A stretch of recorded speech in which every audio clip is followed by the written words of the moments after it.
Bismillahirrahmanirrahim. Assalamualaikum warahmatullahi wabarakatuh.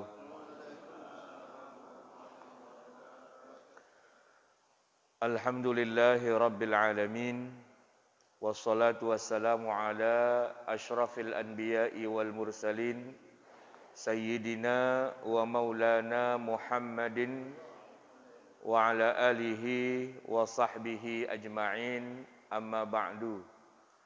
Laqad qala Allah Ta'ala fi kitabihil karim wa huwa asdaqul qailin. A'udzu billahi minasy syaithanir rajim. Bismillahirrahmanirrahim. Syahrul Ramadan alladzi unzila fihi al-Qur'anu hudan lin-nas wa bayyinatin minal huda wal furqan. Faman syahida minkumus syahra falyasum. Al-ayah. Shadaqallahul azim. Segala puji dan syukur mari kita panjatkan kehadirat Allah Subhanahu wa taala, teriring pula sholawat dan salam serta penghormatan yang setinggi-tingginya kepada baginda Nabi Muhammad sallallahu alaihi wasallam beserta keluarga, para sahabat dan juga para pengikutnya. Jamaah sekalian yang dirahmati Allah, saya tadinya mengira Ramadan kali ini kita udah bebas dari pandemi. Rupanya belum.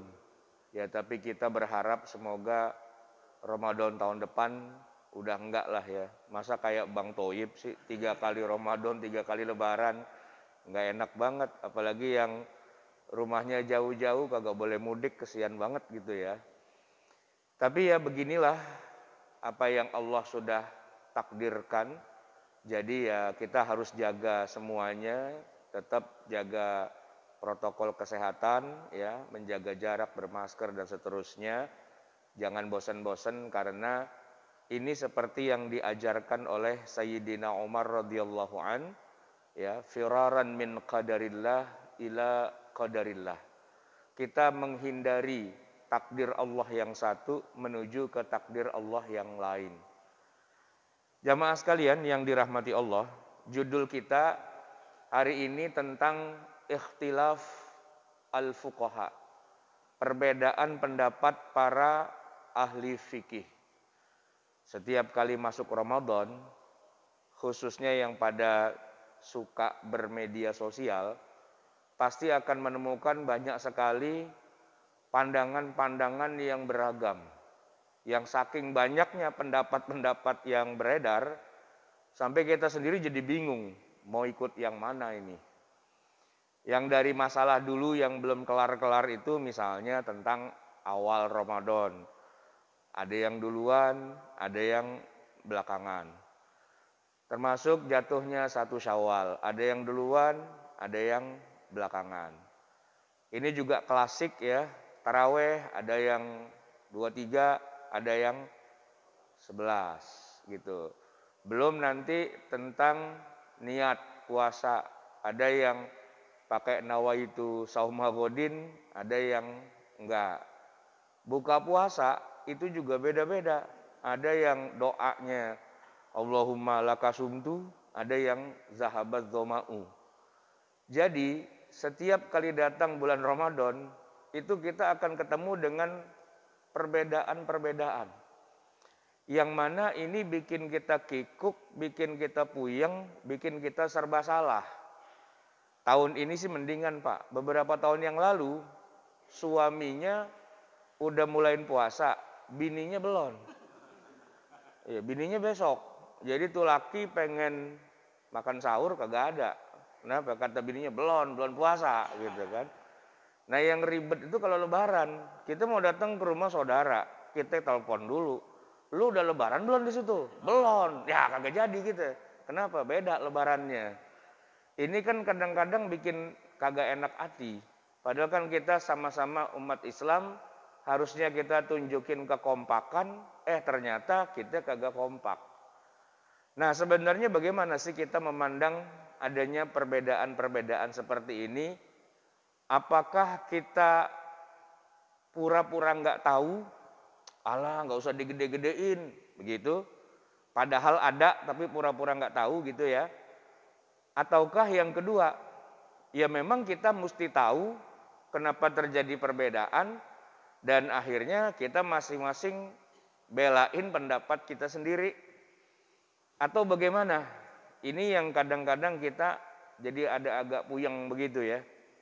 Nah inilah yang mau kita bahas sekarang. Tapi sebelumnya saya mau cerita sedikit Pak. Jadi ada salah satu masjid di Jakarta. Itu suatu hari minta saya ceramah. Jadi setelah telepon gitu sepakat tanggal jam berapa dan judulnya apa. Mereka bilang, Ustadz minta alamat. Kita mau kirim surat juga. Jadi 2 tuh didobelin. Telepon juga, surat juga. Suratnya nyampe ke rumah saya baca. Ya. Tanggal berapa, jam berapa, judulnya apa? Judulnya Khilafiyah Fikih. Ngebahas tentang bagaimana khilafiyah dalam masalah fikih. Tapi di bawah itu ada tulisan catatan. Mohon hadir 15 menit sebelum acara, nomor 1. Nomor 2, mohon jangan bawa-bawa masalah khilafiyah. Saya bingung, ini atas bilang begini, bawah bilang begitu. Makanya saya telepon balik, Pak, ini jadi apa enggak nih ceramah? Kenapa? Ya kan kita sepakatnya mau ngomongin khilafiyah, masalah fikih. Tapi kenapa catatan di bawah itu jangan bawa-bawa masalah khilafiyah? Dia cek tuh surat. Mohon maaf Ustadz, itu kopnya kop yang lama katanya. Nah, jadi rupanya begini Pak. Kenapa ada tulisan jangan bawa-bawa masalah khilafiyah? Sebelum-sebelumnya di masjid itu yang ngisi itu dari berbagai kalangan. Ada yang warnanya merah, ada yang warnanya hijau, ada yang warnanya biru, warna-warni begitu kan. Nah cuman masing-masing bawa semangatnya, bawa pendapatnya sendiri, sambil ngejelek-jelekin yang lain. Jadi setiap habis pengajian, di jamaah tuh pada berantem di parkiran gitu, ya kan. Lu ikut dia ya, gua kagak boncengin lu, nah begitu ya kan. Yang biasa ditraktir kagak ditraktir, kenapa? Beda lu sama gua lu, gitu. Jadi jamaahnya pada berantem sendiri gara-gara ustadznya yang satu bawa lagunya, yang satu bawa gayanya, yang satu bawa pendapatnya. Enggak sama. Nah dari itu kemudian akhirnya musyawarah. Di situ diputusin. Boleh ngajar di sini ya, tapi jangan bawa-bawa perbedaan. Gitu kan? Nah udah, jadi asal ngaji di situ nggak ada tuh ngomongin perbedaan pendapat. Kita ngomong yang aman-aman aja dah. Iman takwa, iman takwa, iman takwa. Kan selesai, ya kan? Kagak ada tuh ngeributin yang perbedaan begitu. Sampai suatu hari ketemu saya. Ini pengajian kayak gini, ya kan? Bukan di masjid itu, tempat lain, pengurusnya. Nah begitu selesai mereka bilang, Ustadz bisa nggak bawain yang kayak gitu di masjid kita? Ya tentang perbedaan pendapat dan kenapa kok jadi beda dan bagaimana kita menyikapinya. Pengen dibawa ke masjidnya dia. Ya saya bilang oke. Tapi itu tadi ngomong di telepon oke, tapi suratnya masih surat yang lama. Yang kagak boleh bawa-bawa masalah perbedaan. Jadi emang serba salah nih Pak. Masalah perbedaan ini mestinya kita angkat apa kita pura-pura kagak tahu. Gitu, ya kan? Nah, jamaah sekalian, kita melihatnya begini. Walaupun kita pura-pura kagak tahu, tetap aja yang namanya perbedaan itu pasti ada, gitu kan? Nggak bisa kita bilang, kagak ada tuh. Nggak bisa. Emang udah ada perbedaan itu. Jadi mau sampai kapan pun, ya pasti ada perbedaan. Tinggal menunggu waktunya aja. Mau berjedur apa kagak, begitu, ya kan? Nah, ini yang sebenarnya perlu kita punya wawasan sebenarnya ya. Biar kalau kita udah tahu adanya perbedaan, maka kita tahu bagaimana cara mengantisipasinya, bagaimana cara menghadapinya. Jadi bukannya kita merem, tapi kita malah melek. Jadi kita tahu, nah ini hati-hati nih, jangan sampai kita kebawa dalam kasus ini, tapi kita tahu masalahnya. Nah jamaah sekalian, saya akan mengawali ini dengan bahwa yang namanya khilafiyah atau perbedaan itu sesuatu yang nggak bisa dihindari. Saya kasih contoh langsung dari zaman Nabi Shallallahu Alaihi Wasallam. Suatu hari Umar bin Khattab radhiyallahu an itu datang kepada Nabi melaporkan ada seorang yang menjelek-jelekkan Al-Quran atau memalsukan ayat Al-Quran. Memalsukannya dengan terang-terangan di hadapan jamaah, karena orang itu imam di satu masjid, baca Quran dengan disalah-salahin. Dia baca ayat yang gak pernah diturunkan oleh Allah, tapi dia anggap itu sebagai ayat Quran. Maka Umar merasa bahwa orang ini adalah orang fasik yang merusak agama. Karena apa? Karena dia terang-terangan memasukkan ayat Quran. Jadi imam pula. Nah, orang itu kemudian diseret sama Umar ke hadapan Nabi Shallallahu Alaihi Wasallam, dan Umar bilang, izinkan saya sembelih orang ini di sini ya Rasulullah. Ini sudah menista Al-Quran, sudah memalsukan Al-Quran, menyebar-nyebarkan yang bukan ayat Allah dimasuk-masukin ke Quran. Orang itu namanya Hisham bin Hakim. Hisham bin Hakim. Nabi kenal. Terus Nabi tanya, Hisham, emangnya kamu tadi baca apa waktu lagi sholat? Baca surat Al-Furqan ya Rasulullah. Terus kenapa kok dipalsu-palsuin begitu? Enggak, saya enggak palsuin. Saya baca sebagaimana saya ngaji sama antum ya Rasulullah. Anda yang ngajarkan pada saya bacaannya kayak gitu, ya saya baca kayak gitu. Nah, Umar bilang, ya kagak lah, bacaan apaan kayak gitu. Saya nih gini-gini udah lama belajar surat Al-Furqan, enggak kayak gitu. Lalu kata Nabi, ya sudah Hisham, coba ente ulangin yang tadi ente baca. Maka Hisham pun ngaji, dia baca Quran. Persis seperti yang tadi dia baca waktu jadi imam. Begitu udah selesai, apa kata Nabi? Hakadha unzilat. Iya benar, emang seperti itulah diturunkannya surat yang dia baca barusan. Jadi orang itu tidak memalsu Al-Quran, tidak ngarang, tidak menyelewengkan. Dia baca persis yang diturunkan oleh Jibril kepada Nabi dan diajarkan Nabi kepada dirinya, Hisham. Nah, di situ Umar kaget. Kalau emang turun dari Jibril kepada Anda, kenapa kok saya tahunya bukan yang begitu? Ya, Nabi kemudian bilang sama Umar, coba Umar, ente baca surat yang tadi. Dibacalah sama Umar. Surat yang sama, ayat yang sama. Tapi memang beda.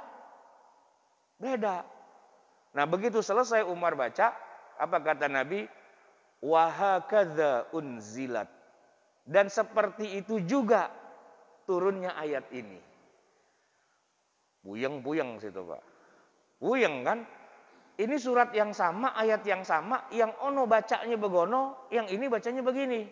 Dan dua-duanya dibenerin sama Nabi. Bahkan Nabi mengatakan, innallaha anzalal qur'ana ala sab'ati ahruf. Allah subhanahu wa ta'ala menurunkan Al-Quran dengan 7 harf. 7 huruf kalau kita terjemahin bahasa Indonesia. Tapi para ulama mengatakan bahwa sab'ah di situ artinya banyak. Ahruf artinya berbagai macam metode qiraat yang berbeda. Metode qiraat Pak, saya kasih contoh. Kalau di sini nih Pak, kita sholat ya, imamnya pasti baca begini. Ar-Rahmanir-Rahim, Maliki Yaumiddin. Maliki pasti dibacanya panjang. Tapi di negeri yang lain bacanya Ar-Rahmanir-Rahim, Maliki Yaumiddin. Udah beda. Di negeri yang lain lagi Ar-Rahmanir-Rahim, Maliki Yaumiddin. Itu kalau baca begitu di sini Pak, yang belakang teriak Subhanallah. Salah baca begitu, ya kan? Nah, itu qiraat yang berbeda. Nanti di bagian akhir itu suratal ladzina an'amta 'alaihim ghairil maghdubi 'alaihim waladdallin. Alaihum. Kita kan bacanya alaihim. Itu qiraat, Pak, yang berbeda. Nah, memang kita nggak tahu, padahal sebenarnya yaitu tadi Al-Fatihah itu turun berkali-kali, di Mekah turun, di Madinah turun dengan qiraat yang berbeda-beda. Sehingga wajar kalau Nabi mengajarkan kadang-kadang alaihim, kadang-kadang alaihum. Nah, itu belajarnya susah tuh, Pak. Jarang-jarang ada yang ngajar kayak gitu. Saya aja kuliah belajar ilmu qiraat sab'ah gitu ya. Itu kagak pinter-pinter, Pak. Ya, belajarnya cuma pas mau ujian doang. Di rumah tuh saya ngapalin. Kalau alaihim ini qiraatnya siapa, kalau alaihum qiraatnya siapa gitu, sambil saya ulang-ulang gitu kan. Besok mau ujian nih. Mau di ujian lisan gitu kan. Saya hafalin tuh alaihim, alaihum. Anak saya, Pak, dari luar bilang, alaihum gambreng katanya begitu. Ya karena dia biasa tahunya kan alaihim. Nah, kita baca tiba-tiba alaihum. Wah, itu jadi urusan tuh. Itu yang oleh Umar dibilang, lu menghina Quran loh. Baca Quran dipelintir-pelintir kayak gitu. Dulu, Pak, waktu zaman kejayaannya ya, Qori kita kelas internasional Muammar ZA, ya kan? Itu kalau baca wadduha kita ketawa tuh, Pak. Karena dia bacanya wadduha gitu kan. Wadduha wal laili idza saja ma wadda'aka rabbuka wa ma qala. Wah, kita di belakang senyum-senyum. Kolek apaan orang Betawi apa gimana? Nah, itu Pak, itu qiraat. Dari awal Allah menurunkannya berkali-kali ayat itu dan qiraatnya berbeda. Tapi semuanya sahih.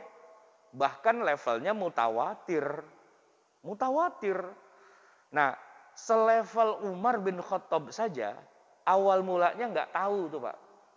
Kok bisa beda-beda begitu ya? Nah, tapi ya setelah dijelasin sama Nabi, oh itu ternyata Al-Quran juga. Cuman kitanya aja kagak tahu. Itu kejadian yang pertama. Kejadian yang kedua setelah Nabi wafat, yaitu pada zaman Amirul Mukminin Utsman bin Affan radhiyallahu an. Ceritanya nih, umat Islam lagi perang menghadapi satu negeri yang mau dibebaskan. Azerbaijan atau negeri yang ya jauh lah dari negeri Arab. Jadi pasukan dari berbagai negeri Islam dikerahkan ke sana ya untuk membebaskan Armenia, Azerbaijan. Dari Kufah dikirim pasukan, dari Syam dikirim pasukan, ya, untuk bersatu menghadapi Azerbaijan itu. Tapi ketika pasukan lagi sholat, habis sholat pada berantem. Gara-garanya, kalau imamnya orang Kufah, itu orang Syam pada protes. Bukan begitu bacaannya, ada-ada aja imam, kagak ngerti dia, begitu. Nanti kalau imamnya orang dari negeri Syam, yang orang dari Kufah pada protes. Enggak begitu. Akhirnya, Pak, hampir saja terjadi bunuh-bunuhan sesama pasukan. Ya, gara-gara perbedaan bacaan Al-Quran. Disitulah kemudian Huzaifah ibnul Yaman, salah seorang sahabat, dia ambil langkah 1000, lari ke Madinah, lapor kepada Utsman bin Affan, melaporkan kejadian kayak gini. Nah, disitulah khalifah turun tangan, ya. Apa? Ya sama, membenarkan bacaan orang Kufah dan membenarkan juga bacaan orang Syam. Dua-duanya itu murid sahabat Nabi. Kufah itu guru besarnya adalah sahabat Nabi yang mulia, Abdullah bin Mas'ud radhiyallahu an. Memang kesana Umar nyuruh ajarin orang sono baca Quran. Nah, dia ajarin sesuai yang dia terima dari Nabi. Begitu bacaannya. Orang-orang Syam itu diutus kepada mereka oleh Umar itu Abu Darda, Abu Musa al-Asy'ari dan sebagainya dengan bacaan yang berbeda. Jadi itu murid sama murid ketemu di tengah lapangan, dia pada mau berantem. Gara-gara bacaannya berbeda. Nah, oleh Utsman bin Affan dua-duanya dibenerin. Yang ini benar, yang itu benar, dan dikasih mushaf yang berbeda. Mushafnya orang Kufah khusus dibikin buat orang Kufah. Disebut dengan mushaf imam. Mushafnya Utsman bin Affan untuk orang Kufah. Nah, untuk orang Syam dibikinin juga mushaf yang sesuai dengan bacaannya orang negeri Syam. Mushaf imam, mushaf Utsman bin Affan. Tahu nggak Pak, berapa jumlah mushaf yang dikirim ke negeri-negeri Islam? Itu ada 6. Beda-beda. Hari ini Pak, kita kalau beli mushaf di Afrika, itu kita kagak bisa baca. Bingung kita bacanya, kagak sesuai. Yukhadi'una Allah walladzina amanu wa ma yakhda'una illa anfusahum wa ma yash'urun. Kita bacanya begitu. Wa ma yakhda'una illa anfusahum. Tapi kalau kita baca mushaf Afrika itu wa ma yukhadi'una illa anfusahum wa ma yash'urun. Guru ngaji main getok aja pala muridnya. Bukan begitu, gitu kan? Nah, ternyata tuh qiraatnya berbeda. Nah, perbedaan itu Pak datangnya dari Allah kepada Nabi Muhammad, ya, kepada para sahabat. Dari awal Qur'annya udah beda. Nah, kalau Qur'annya udah beda, artinya beda nggak Pak? Beda. Kalau artinya beda, hukum-hukum yang terkandung di dalamnya beda nggak? Beda. Nah, itu dia. Kenapa kita jadi beda-beda? Karena dari Qur'annya sendiri dari awal udah beda. Itu contoh saja Pak. Jadi kita nggak bisa pura-pura kagak tahu, enggak, Quran semua sama. Nah, ini berarti ngajinya baru kemarin dia, belum tahu banyak. Ternyata ikhtilaf di dalam qiraat Al-Quran, itu imamnya aja ada 7. Masing-masing membawa perawi 2, jadi 14. Ya kan? Tambah lagi 3 imam, jadi qiraah asyrah. 10 itu beda-beda tuh semua. Nah, kita belajar cuman atuk doang, ya kan? Begitu dengar orang lain baca yang beda sama kita, bawaannya pengen kita gedik aja tuh. Ya, karena kita anggap itu salah, itu keliru, padahal ilmu kita yang kagak nyampe, gitu ya. Itu pertama. Nah, yang kedua, di masa Rasulullah juga banyak masalah-masalah khilafiyah yang mana Nabi dan para sahabat itu kadang-kadang menjelaskannya tuh kepada sahabat yang ini begini, kepada sahabat yang itu begitu. Beda-beda. Atau kadang-kadang sahabat yang salah persepsi. Ini lucu Pak. Ada yang tahu nggak? Waktu Nabi pergi haji, kan Nabi pergi haji sekali-sekalinya doang dalam seumur hidup tuh Pak. Tahun ke-10 Hijriah, Nabi pergi haji. Rombongan dari Madinah itu tidak kurang dari 60.000 sahabat. Rame-rame ke Mekah pergi haji. Satu rombongan nih Pak, satu kloter. Bareng sama Nabi, mabit di Mina bareng, mabit di Arafah, di Muzdalifah tuh bareng. Tapi Pak, kalau kita tanya kepada para sahabat yang hajinya bareng sama Nabi, Nabi itu hajinya tamattu, apa ifrad, apa qiron? Jawabannya ada 3. Sebagian sahabat bilang Nabi tamattu. Bareng nih sama kita tamattu, Nabi tamattu. Tapi sebagian sahabat yang lain yang bareng juga bilang, oh enggak. Nabi itu ifrad. Kita semua ifrad.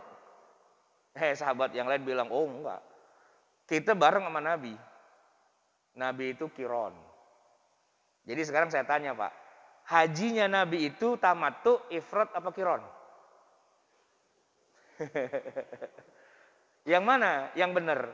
Yang tahu kan sahabat, yang bareng. Nah, yang bareng itu kita tanya. Jawabannya ada 3. Terus yang benar yang mana? Ya wallahu alam bisawab. Kita kagak pernah ikut, ya kan? Boleh jadi kita kalau ikut juga kita bilang tamattu, tapi teman kita sebelah bilang qiron. Yang lain bilang ifrad, gitu kan?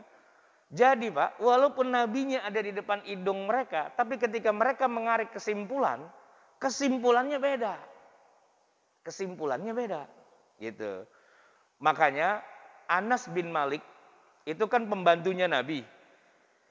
Dia cerita begini, Seumur-umur saya jadi pembantunya Nabi, ya namanya sebagai pembantu, asisten pribadi gitu ya. Kalau Nabi jadi imam, saya pasti di belakangnya dah. Belum pernah seumur-umur saya dengar Nabi kalau ngimamin, itu memulainya dengan baca Bismillahirrahmanirrahim. Itu belum pernah kuping saya dengar. Jadi Nabi selalu memulai kalau sholat itu, setelah takbiratul ihram, baca doa iftitah, memulainya dengan Alhamdulillahi Rabbil Alamin. Belum pernah saya dengar beliau baca bismillah. Kata siapa? Anas bin Malik. Seumur-umur sampai Nabi wafat. Begitu Nabi wafat, yang jadi khalifah kan Abu Bakar, 2 tahun. Sama Abu Bakar nggak pernah baca bismillah. Begitu Abu Bakar wafat, gantinya Umar, 10 tahun. Sama Umar nggak pernah baca bismillah. Gantinya Umar, Utsman, 12 tahun. Nggak pernah baca bismillah. Gantinya Utsman, Ali, 5 tahun. Saya selalu sholat di belakang mereka semua itu. Dan belum pernah saya dengar mereka baca bismillah. Hadisnya sahih. Pak, tadi imam di sini baca bismillah nggak? Berarti nggak sesuai sunnah dong. Berarti nggak sesuai sunnah, Pak. Kalau kita baca hadisnya Anas bin Malik, iya. Tapi asal tahu aja, Pak. Hadis yang lain mengatakan Nabi SAW bersabda, surat Al-Fatihah itu 7 ayat. Dan Bismillahirrahmanirrahim adalah ayat yang pertama. Maka bacalah Bismillahirrahmanirrahim, karena itu adalah bagian dari surat Al-Fatihah. Siapa yang ngomong, Pak? Nabi. Yang tadi yang ngomong siapa? Anas. Kok kagak matching ya? Begitulah, Pak.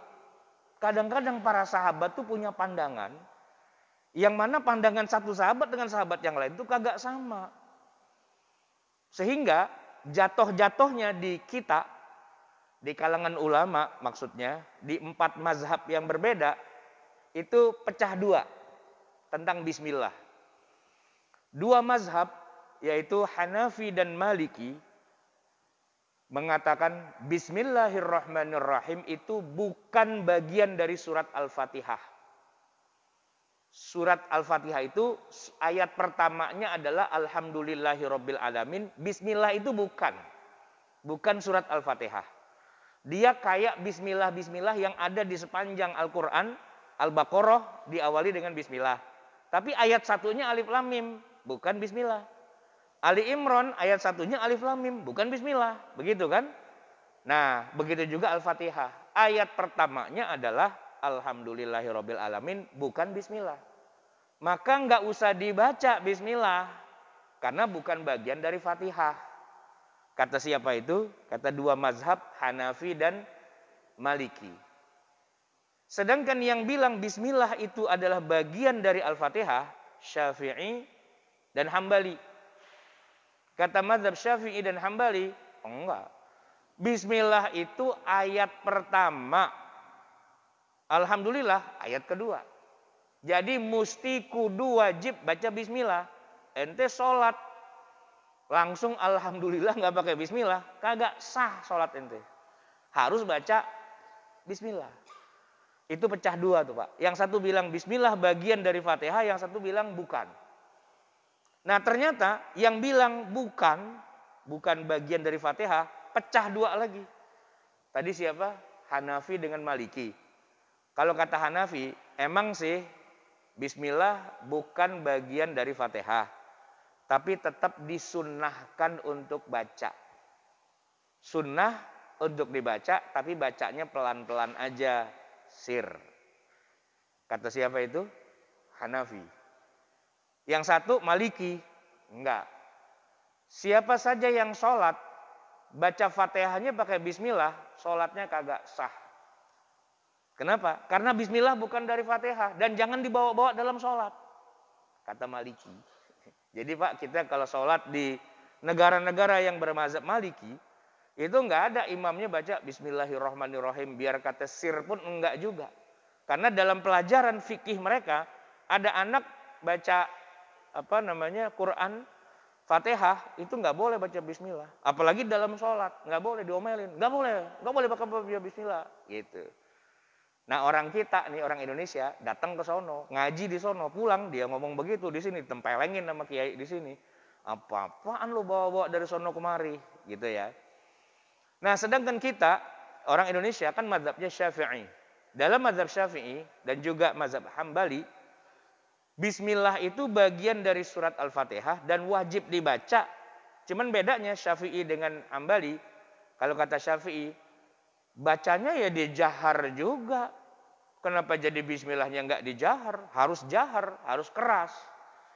Allahu Akbar. Setelah baca doa iftitah, imam baca Bismillahirrahmanirrahim. Keras. Alhamdulillahi Rabbil Alamin. Keras juga. Syafi'i. Hambali, bismillah adalah bagian dari surat Al-Fatihah. Wajib dibaca. Kalau nggak dibaca kagak sah. Cuman bacanya sir. Itu Pak, Imam Masjid Nabawi. Siapa namanya kok saya lupa, yang udah tua banget itu. Kalau sholat isya itu, beliau tuh baca bismillah. Jadi setelah takbiratul ihram, baca iftitah gitu ya. Allahu Akbar, diam sejenak. Dia baca tuh bismillah. Bismillahirrahmanirrahim. Gitu. Kedengeran nih Pak di mikrofon. Bismillahirrahmanirrahim. Alhamdulillahi Rabbil Alamin. Gitu. Itu dia baca. Karena dia mazhabnya adalah Hambali. Nah jamaah sekalian, imam-imam di Masjidil Haram dan Masjid Nabawi itu semuanya bermazhab Hambali. Kalau baca bismillah tidak dikeraskan. Sunnahnya begitu dalam pandangan mereka. Beda dengan kita orang Indonesia yang mazhabnya Syafi'i, bismillahnya dikerasin. Gitu ya. Tapi, nah ini yang menarik Pak. Walaupun kita beda-beda mazhab, tapi kita tetap saling menghargai. Kita saling meyakini bahwa sholatnya saudara kita itu sah. Tidak kemudian kita bermusuhan, tidak kemudian kita saling menjelekkan, saling mencemooh, dan enggak. Kita hormat masing-masing. Itu contohnya nanti begini Pak. Mungkin Bapak bisa buka di YouTube ya, tulis Sudais Istiqlal. Sudais Istiqlal. Jadi ceritanya Imam Masjidil Haram, Imam As-Sudais, ya dia kan orang Saudi, mazhabnya Hambali. Ya, kalau baca Fatihah, bismillahnya pasti nggak pernah kedengeran. Karena sama dia disir. Tapi suatu hari beliau datang ke Indonesia dan kita hormati beliau. Kalau kita ke Mekah Pak, Sudais jadi imam, kita mau nggak jadi makmumnya Pak? Mau. Karena kita bilang emang dia sholatnya sah. Kita Syafi'i, kita jadi makmum, oke-oke aja. Nah sekarang dia datang ke Indonesia. Kita hormatin, kita minta beliau jadi imam di Masjid Istiqlal. Sholat Jumat. Sholat Jumat Pak. Dia juga seneng kan diundang dan dia hormat juga sama kita. Jadi Pak, begitu beliau jadi imam, itu bismillah yang nggak pernah kedengeran, tiba-tiba kencang dia baca, nyaring banget. Ya setelah Allahu Akbar, kan agak bindeng-bindeng dikit tuh kan ya. Nah, baca doa iftitah, terus dia mulai dengan Bismillahirrahmanirrahim. Kenceng Pak dia baca itu. Saya aja nontonnya di YouTube, mereka kaget, astagfirullah. Dia baca bismillah kenceng kayak gitu. Bisa diomelin dia sama kiai di sono. Kenapa? Karena nggak begitu ajarannya kan. Nah ternyata memang Sudais sengaja. Dia merasa dihormatin di Indonesia oleh orang-orang yang bermadzhab Syafi'i dan dia kerasin bacaan bismillahnya untuk menghormati orang-orang di Indonesia. Begitu caranya para ulama saling menghormati. Bukan saling menghabisi, bukan saling mencaci. Karena mereka juga hormat Pak. Di dalam mazhab Hambali ini, sholat subuh tidak ada kunut. Tidak ada kunut. Tapi kalau ente jadi makmum di belakang orang yang kunut, wajib hukumnya kunut. Ikut imam. Itu mazhab Hambali. Karena Imam Ahmad bin Hambal, biar bagaimanapun tuh murid langsung dari Al-Imam Syafi'i. Gurunya bilang kunut subuh itu sunnah muakkadah.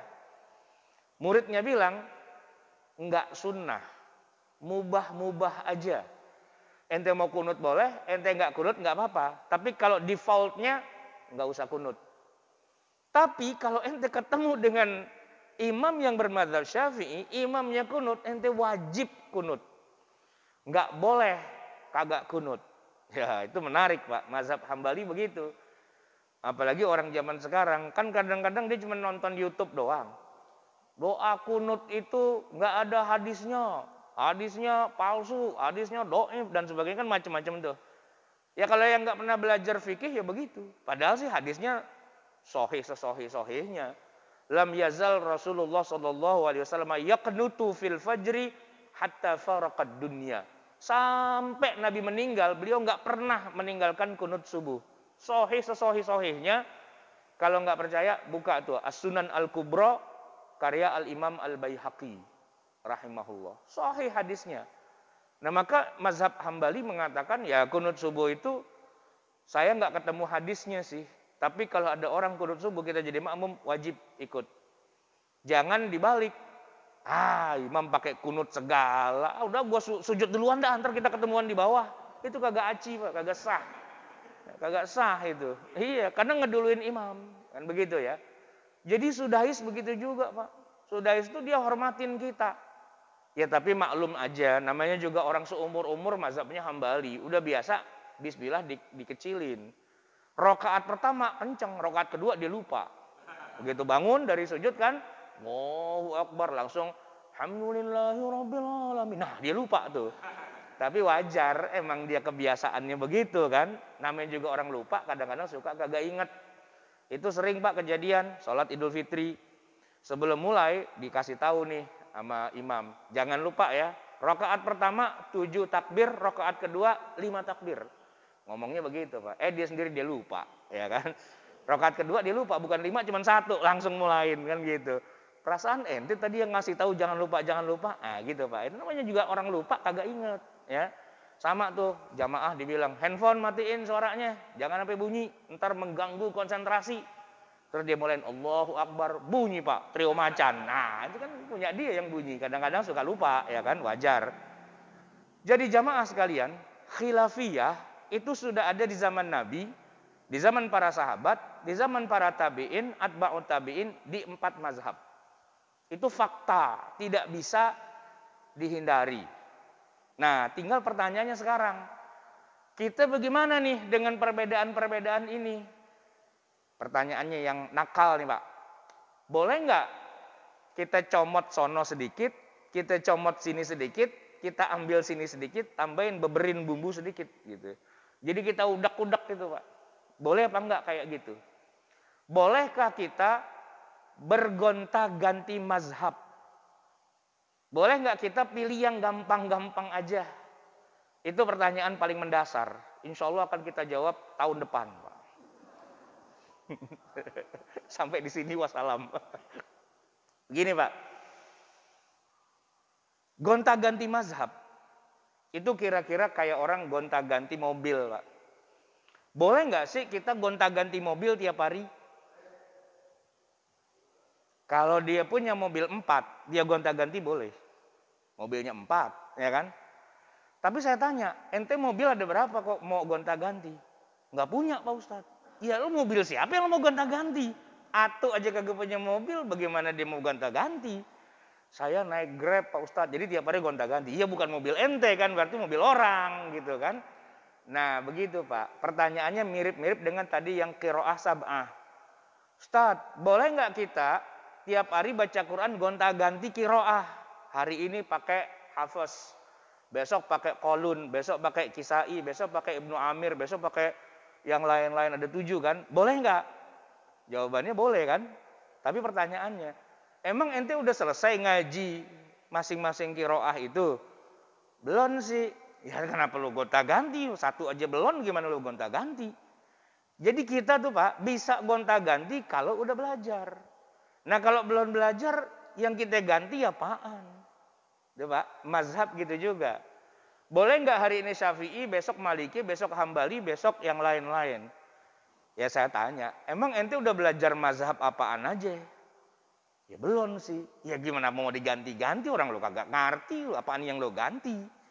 Nah, jadi jamaah sekalian yang dirahmati Allah, masalah di kita itu bukan gonta-ganti mazhab. Tapi emang nggak pernah belajar satu pun mazhab itu nggak pernah belajar. Kalau saya tanya, ente orang mana? Indonesia. Indonesia. Pernah belajar ngaji ilmu fikih? Pernah. Kitabnya apaan? Kitabnya Fiqh Sunnah, Pak Ustadz. Iya, Fiqh Sunnah mah bukan kitab fikih. Tidak mewakili salah satu mazhab. Itu As-Sayyid Sabiq yang nulis Fiqh Sunnah. Aslinya dia sih mazhabnya Hambali. Tapi waktu dia nulis, dia comot sono, dia comot sini, dia ambil sono, dia ambil sini. Seenaknya dia aja, dia ambil yang mana yang menurut dia enak. Jadilah dikasih nama fikih sunnah. Ini fikih yang sesuai dengan sunnah, begitu. Padahal di semua mazhab, kitab itu nggak diakuin sebagai kitab fikih. Bukan kitab fikih. Itu kitab campur aduk, gitu. Kira-kira begini Pak, ini kan sini dekat Balai Sudirman Pak ya. Pernah nggak Pak kondangan ke situ? Balai Sudirman. Kalau yang orang kaya kawinnya di situ Pak, ya kan? Prasmanan. Sini ada bubur ayam, sini ada lontong balap, sini ada macam-macam kan. Kita tuh Pak kalau makan di prasmanan boleh sih ngambil ini boleh, ngambil itu boleh. Tapi Pak, kalau kita ngambil mangkok bakso, ya kita masukin tuh bakso. Setelah itu kita pindah, ada es buah. Ini bakso, masukin es buah. Terus kita pindah, ada Coca-Cola. Kita masukin Coca-Cola, gitu kan. Nah, terus kita udak-udak gitu. Lu makan apaan? Gua makan semua nih ada. Pulang Pak, mencret. Ya kagak bener kan, nyampurnya sekena-kenanya dia aja. Jadi kalau mau makan somai ya somai. Jangan somai dicampur bakso, campur es buah, campur yang macam-macam jadi nggak karu-karuan. Itu kan sakit perut jadinya. Nah, begitu juga kita belajar ilmu fikih, semuanya benar. Iya. Cuman bukan berarti semua diudak-udak. Enggak. Belajar satu mazhab. Ya, satu aja dulu. Ya tentu yang tersedia di negeri kita. Kalau kita orang Saudi, di sono Pak, kiai, ulama, memang semuanya mazhabnya Hambali. Jadi kalau anak kita dari kecil tinggal di Saudi, belajar mazhabnya pasti Hambali. Pasti itu. Nggak mungkin ujuk-ujuk jadi Syafi'i, jadi Maliki. Karena yang tersedia ulamanya Hambali, kitabnya Hambali. Nah kalau kita hidup di India, di Pakistan, semua ulamanya itu mazhabnya Hanafi. Ya jadi kalau kita belajar ilmu agama, khususnya ilmu fikih, ya fikih Hanafi. Pasti gitu kan.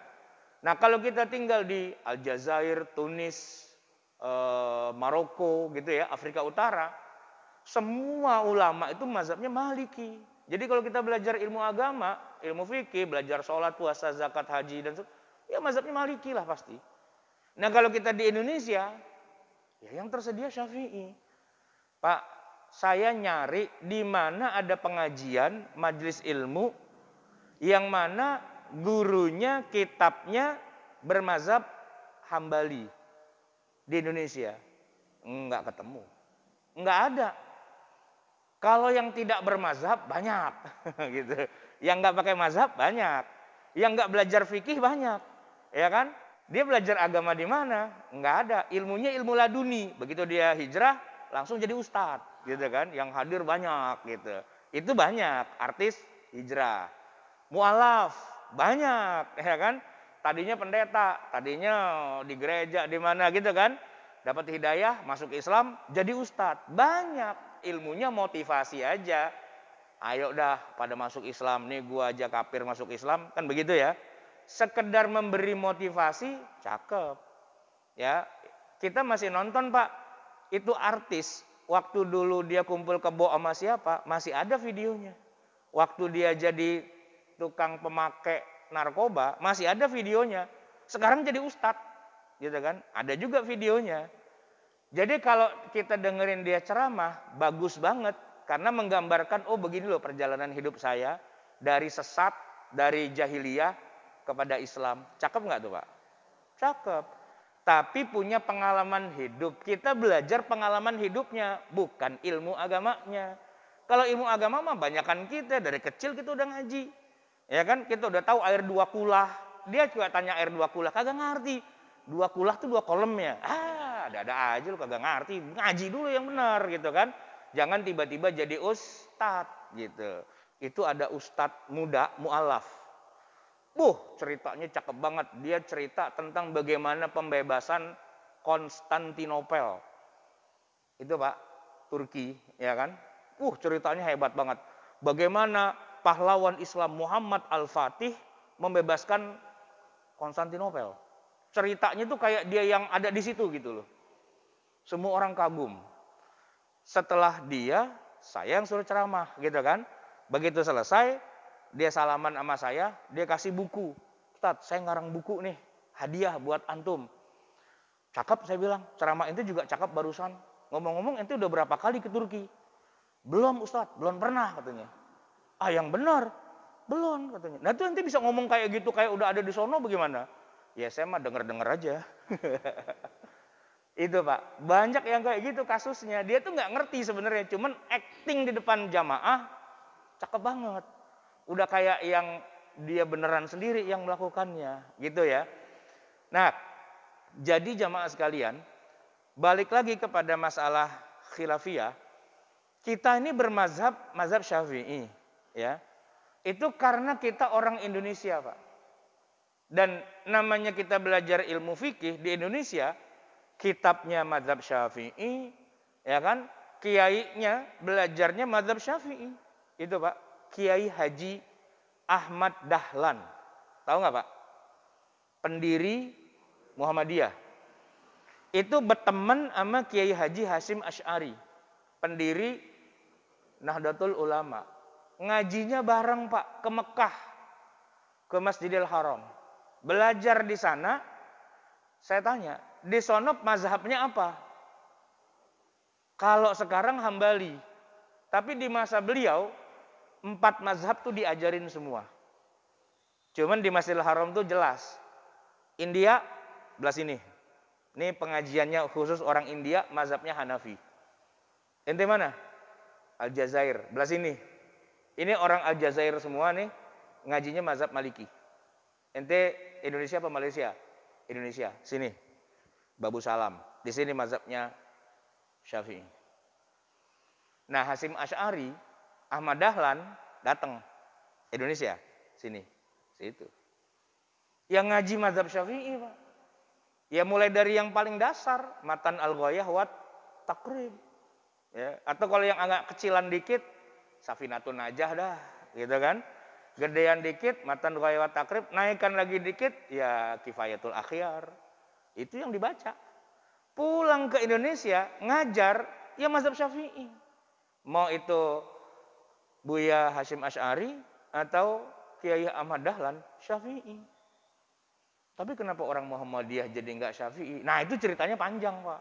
Ntar kapan-kapan kita ngaji lagi tuh ya, bab itu gitu. Tapi Kiai Ahmad Dahlannya Syafi'i. Tarawih 23. Iya. Kunut subuh. Iya. Gitu. Nah, saya pernah belajar, guru saya tuh almarhum sekarang sudah, Allah yarham, Profesor Dr. Kiai Haji Yunahar Ilyas. Itu tokoh Muhammadiyah nomor wahid, tinggalnya di Jogja. Saya tanya, bener nggak dulu Kiai Haji Ahmad Dahlan tuh mazhabnya Syafi'i, sholat tarawihnya 23, subuhnya kunut kayak kebanyakan orang kita? Apa kata beliau? 100% benar. Jadi 23. Subuh kunut. Tapi kenapa Muhammadiyah enggak kayak Kiai Haji Ahmad Dahlan? Dia bilang apa? Ini namanya Muhammadiyah, bukan Dahlaniyah. Paham enggak Pak? Ini Muhammadiyah bukan Dahlaniyah. Kalau Dahlaniyah, kita ikut Kiai Haji Ahmad Dahlan. Tapi karena ini bukan Dahlaniyah, ini Muhammadiyah, ya kita ikut organisasi Muhammadiyah. Sama kalau dikatakan ada orang bisa bela diri ya Pak, nguasai bela diri, pasti dia punya aliran. Ente bela diri bisa. Apaan? Silat. Orang Betawi silat Pak, ya kan? pantong, selewek, apa segala macam gitulah ya, cingkrig gitu kan. Di sini masih ada nggak tuh yang bisa cingkrig? Silat, atau karate, atau kungfu, ya kan? Atau apa tuh yang orang Jepang itu? Nah, macam-macam dah gitu kan. Nah, di kungfu aja masih ada aliran lagi tuh, ada Wing Chun, ada Jeet Kune Do, ada macam-macam begitu kan. Jadi semua bela diri itu pasti ada alirannya. Nggak mungkin ada orang, saya bisa bela diri, apaan? Nggak pakai nama. Maksudnya apa? Kalau ada musuh, kita kabur. Itu jurus kabur Pak namanya, ya kan? Pasti ada alirannya. Baca Quran gitu juga. Ente baca Quran pakai qiraatnya siapa? Kalau di kita Pak ditanya pakai qiraat siapa, nggak ada yang bisa jawab. Orang dia nggak tahu. Padahal sih sebenarnya seluruh orang Indonesia kalau ditanya qiraatnya apa, dia nggak tahu. Tapi kalau suruh baca, oh itu Hafiz, itu Asim. Yang satu-satunya ada imalah itu cuman di Bismillahirrahmanirrahim wa mursaha. Majreha kita baca, bukan majroha gitu kan. Nah itu ketahuan. Cukup dengan melihat dia dari mana, Indonesia, Hafiz. Gitu kan. Kita di Masjidil Haram ketemu dengan orang nih dari mana-mana. Dari mana? Tunis. Oh, Maliki ente berarti. Enggak, saya enggak Maliki. Coba dia sholat, lempeng Pak tangannya. Kagak begini dia lempeng aja. Oh, Maliki, ketahuan. Nah itu kalau kita belajar perbandingan mazhab, kita bisa mendetek orang dari negara mana, pasti mazhabnya mana ketahuan. Gitu. Nah disitulah jamaah sekalian, kalau kita orang Indonesia, belajarlah ilmu yang memang diajarkan di Indonesia. Belajar qiraat pasti Hafiz Asim, belajar fikih udah pasti Syafi'i. Gitu. Kalau belajar beneran. Nah yang jadi masalah adalah orang itu bilangnya belajar fikih, tapi nggak pakai kitab fikih dan yang ngajar bukan ahli fikih. Langsung Quran Sunnah. Ya semua juga Quran Sunnah, fisika juga Quran Sunnah, kimia juga Quran Sunnah. Apa yang nggak Quran Sunnah dalam semua ilmu? Semua ilmu sumbernya Quran Sunnah. Ya kan? Semua ilmu, kedokteran Pak, sumbernya itu Quran Sunnah. Sekarang tuh baca Quran 30 juz bolak-balik, bisa nggak jadi dokter? Ya enggak. Karena Quran cuma sumber dasarnya aja, tetap aja harus ada ilmu yang meneruskan di masing-masing fan, di masing-masing jenis ilmu. Nah belajar fikih itu bukan dari Quran dan Sunnah, pakai kitab fikih. Nah kalau kitab fikih harus ada mazhabnya. Mazhabnya apa? Syafi'i, Maliki, Hambali, Hanafi gitu ya. Nah kalau kita sudah belajar satu mazhab, sampai selesai, sampai tuntas, nggak akan muncul pertanyaan, Ustadz, boleh nggak gonta-ganti mazhab? Nggak akan muncul. Kenapa? Ya buat apa gonta-ganti? Yang ini aja udah cukup. Ya kan? Ya kecuali orang yang belum selesai, atau sama sekali nggak belajar, baru dia mikir, yang mana ya? Gitu. Pak, awal pandemi kemarin, saya jual mobil, pengen ganti yang baru. Pada waktu mobil yang lama saya jual mau ganti yang baru, semua mobil saya review. Ya, saya bacain brosurnya, saya datengin semua showroomnya. Saya datengin semua karena lagi milih, gitu kan? Begitu udah jadi pilih satu, ya udah. Saya udah nggak milih-milih lagi, kan udah beli, ya kan? Udah punya satu, udah saya pakai kemana-mana. Nggak lagi saya milih-milih lagi, buat apa orang udah dapet, gitu kan? Bujangan Pak, sebelum dia kawin, banyak banget koleksinya Pak, ya. Koleksinya banyak itu. Tapi begitu udah kawin, udah jadi, jajalin tuh koleksi dibuka-buka. Kalau nggak digamparin sama bininya, ya kan? Udah tuh aja, nggak usah banyak-banyak. Yang kemarin-kemarin, gitu Pak. Jadi orang kalau udah belajar satu mazhab, dia udah nggak mikirin mazhab yang lain. Yang itu aja. Segala sesuatunya di situ udah kejawab. Nggak perlu mikirin yang lain. Ya kecuali kalau dia memang kuliahnya di fakultas perbandingan mazhab. Buat pengetahuan, oke. Tapi buat kita Pak, nggak perlu belajar semua mazhab. Baca Quran Pak. Kita udah belajar pakai riwayat Hafiz Asim. Perlu nggak kita belajar riwayat Qalun? Ya, riwayat Nafi', riwayat Warsh, riwayat yang lain? Nggak perlu. Tapi kalau kita memang di bidang ilmu qiraah, kita mau belajar yang banyak, boleh. Tapi pegang satu dulu sebagai pegangan, yang lain sebagai perbandingan. Kan begitu harusnya. Nah, tapi ketika ada orang tanya, boleh nggak gonta-ganti mazhab? Ketahuan yang nanya itu dia belum bermazhab. Karena kalau dia bermazhab, dia udah nggak pakai tanya-tanya lagi. Gitu. Nah, pertanyaan ini saya sebenarnya mau ngasih kesempatan Bapak nanya, tapi sebelum nanya saya kasih jawaban aja duluan. Pasti sudah tebak. Bakalan nanya kemarin nih gitu ya. Ustaz, kalau kita lagi di Mekah, di depan Ka'bah, kan orang tempel semua tuh laki perempuan, kan batal. Katanya kita suruh pindah mazhab, gitu. Pakai mazhab Hanafi yang kalau laki perempuan sentuhan kagak batal. Itu bagaimana? Begini jamaah sekalian.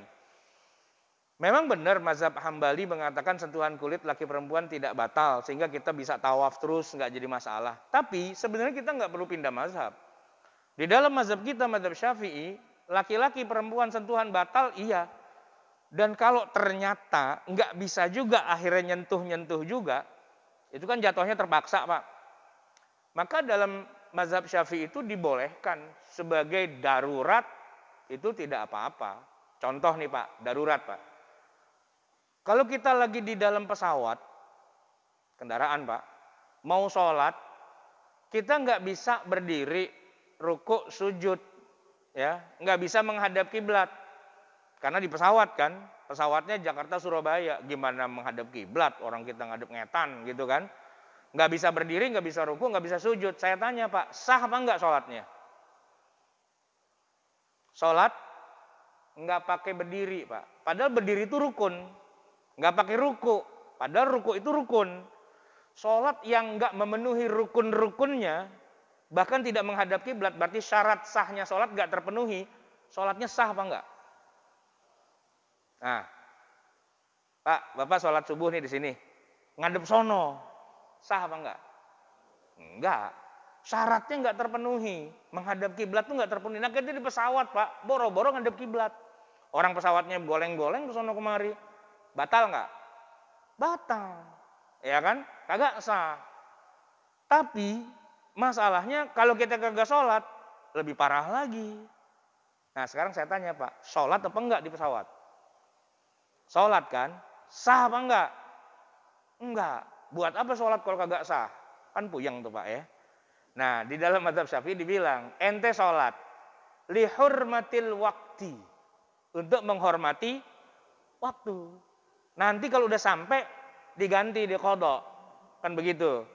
Nah begitu juga Pak, ketika kita lagi tawaf, nggak bisa enggak nempel-nempel kena perempuan, ya udah darurat, nggak dianggap batal, terusin aja, nggak ada masalah, ya kan? Nah nanti begitu azan kita mau sholat, wudu, tadi udah batal. Untuk yang tawafnya nggak ada masalah, tapi untuk sholatnya wudu lagi yang benar, ya jangan terus-terusan.